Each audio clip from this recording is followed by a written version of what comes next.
Here we are going live on the way home from Lions game. Sorry about that. Decided to go to the game today instead of doing it from home. Came in Ford Field. Got a great video if you didn't see it on Twitter. Lions win. Big play, end of the game. Jared Goff comes in.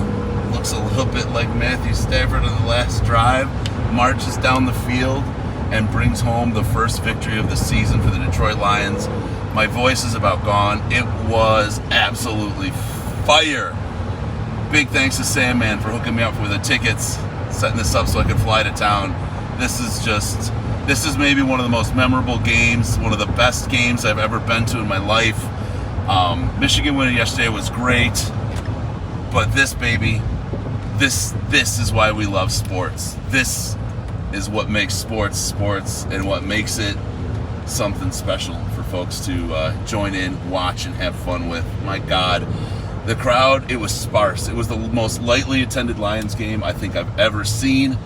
I don't know that I've been there. It was like a preseason game with a number of people that were there, and at the end it was reflected back in that game. After I felt it after the first half. I felt this team like, this is it. I walked into the building and we were laughing before the game. There's no chance, right? I came to a game knowing they're going to lose, and I still flew into Detroit to do this.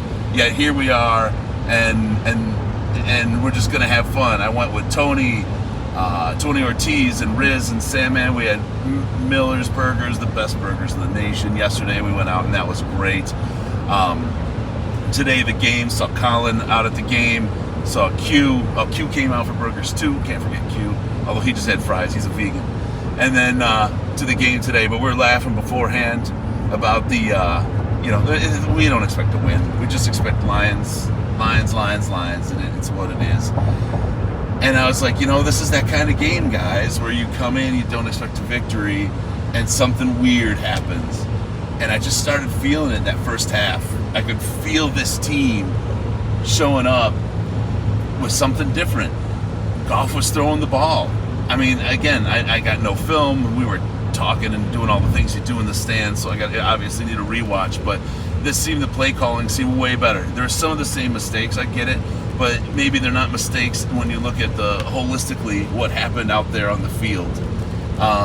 Because in the end it came out, I mean, at the end, what were we at halftime? We had more than 20 points for the first time in 4 games?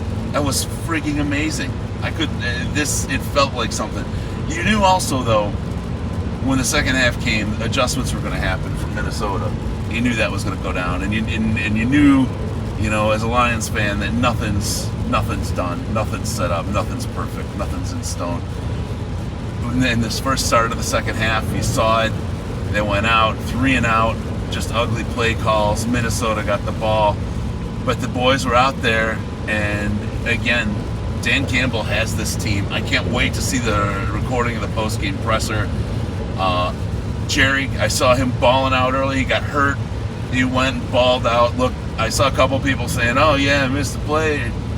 Jerry, you're a cornerback. You miss plays. That's why quarterbacks have to have the shortest memory in the NFL. That's the way it works. Jerry, congratulations on your first game, your first victory in the NFL, brother. You deserved it. You balled out again.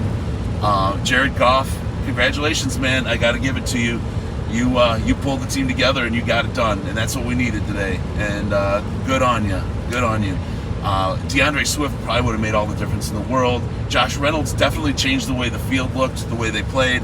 The Vikings a couple times were just daring the Lions to pass the way they were playing D, and the Lions did and kept them honest. It was really, if I want to say something silly, Dan Campbell spent 10 games, 11 games doing the long game, making everyone think all we could do is run, we can't pass, just to set this one up. Love you, Lions fans. The Lions are great. My voice is almost gone, and like I said, this is why we watch sports. This is what makes sports fun. This is what makes the whole thing around the Lions fun, when you can pull something like this together. We were celebrating. I was hugging people I never met before. We were spilling beer on each other. We were having a riot. This was an absolute victory, and to have it happen over the Vikings, I'd expect Mike Zimmer to be fired any day now. He's got no chance. To be the one team to lose to the Lions is definitely not the thing that's going to steal your job in the NFL. Sorry about that, buddy, but it's time for you to go anyway. Hopefully we'll see a little tumult in Minnesota going forward. Open the door. Hopefully this gives the Lions, the players, some of the coaches, the front office, the belief in what they're doing. That confirmation that they can do this. They've got things going in the right direction. Love to see a couple more. We've got Atlanta coming up. Seattle's one that can be won. I mean, we can walk out of here with the first-round pick and actually a little bit of momentum coming out of this season and still also be coaching the Senior Bowl, which would be absolutely fantastic for this team. What else? My voice hurts. I want something to drink. I'm just fucking stoked. All right, Lions fans, I'm going to go. This is what I got for you for a post-game show. Sorry.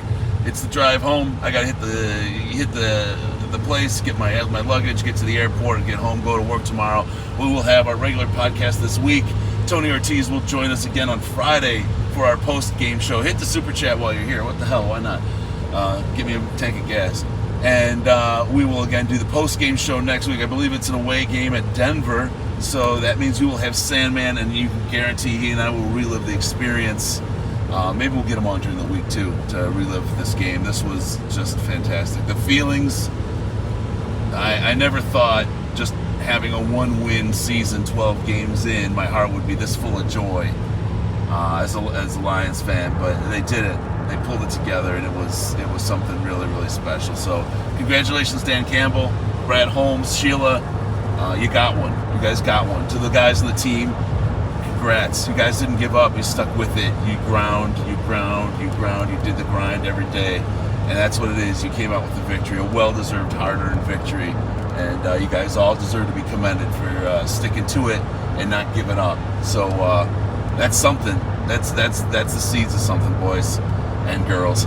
We'll see what this team has going forward. All right, I'm gonna throw my glasses on so I can see to stop the stream. And rock on, brothers and sisters. We love you. Go Lions. Go frickin' Lions. All right.